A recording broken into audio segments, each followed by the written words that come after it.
Good evening. I've had the fortunate experience of working in the city of Riverside now for 36 years. I came here in 1978 upon graduating from law school in San Diego and came here as a deputy DA at that time. I worked for 22 years in the DA's office from 1978 to 2000. 15 of those 22 years I was a supervising deputy DA and had the opportunity to supervise just about every unit in the DA's office. Tried a lot of homicide cases, prosecuted a lot of serious and violent felons, and then in 2000 I decided to try something different, and I ran for an open seat on the judiciary. I was elected in a countywide election in 2000, took the bench in the spring of 2000, and for the next 11 years was a Superior Court judge, primarily presiding over criminal cases. And then in 2010, for those of you that remember back in 2008, 2009, 2010, our legal system in this county was pretty much in a state of crisis. Hundreds of criminal cases were getting dismissed for the lack of an available courtroom to try them in. There was a backlog of over 1,000 criminal cases awaiting trial in our courts. Civil cases weren't able to get out to trial for almost 3 years in Riverside County because of the glut of criminal cases, which had never happened before. And the cases that were going to trial and the conviction rates were at an all-time low. So a lot of people from this community, people in this room, came to me and asked me to run for the office of district attorney. I did. I won the June election in 2010, took office in January 2011. When I found out, the DA's office was $9.5 million in the red, budgetarily.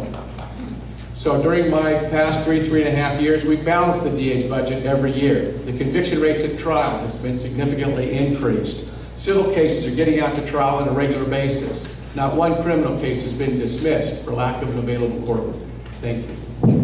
Thank you, Mr. Zellerbach. And now Mr. Hester. Thank you.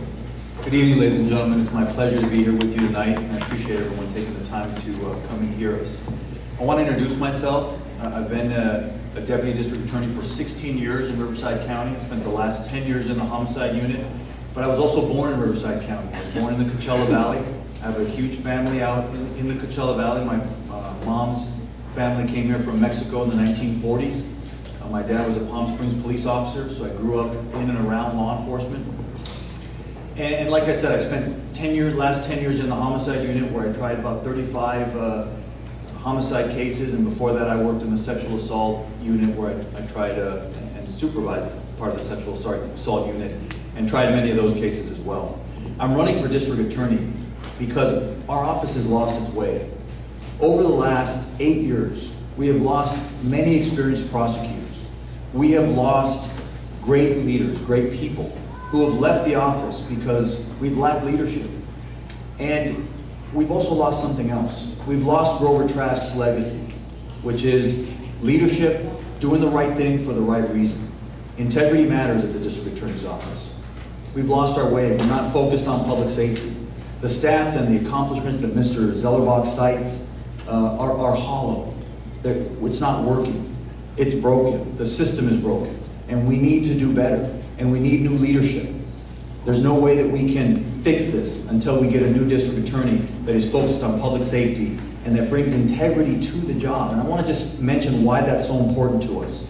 Those of us in law enforcement, we live by a code, which is to do the right thing for the right reason every time. Not when it's convenient, not when it's politically expedient, every time, every day.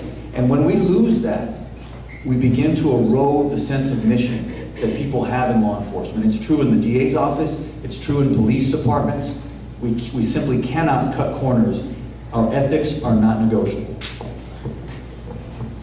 Thank you.